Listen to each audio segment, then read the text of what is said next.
You can chat with ChatGPT, and then when you're ready, you can say, yeah, that's great. Can you draw me an image of that? Image generators nowadays, they look good, but it's going beyond just looking good. Attention to detail makes it really, really useful. What's special about this is, one, it'll keep the context of this character, and then two, it'll understand what I'm trying to ask it for, and you will see it in different forms as we generate it.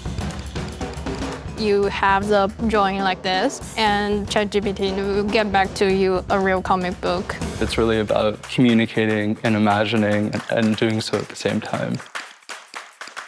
Make a transparent image, smart Asian researcher, blue t-shirt. It's easy.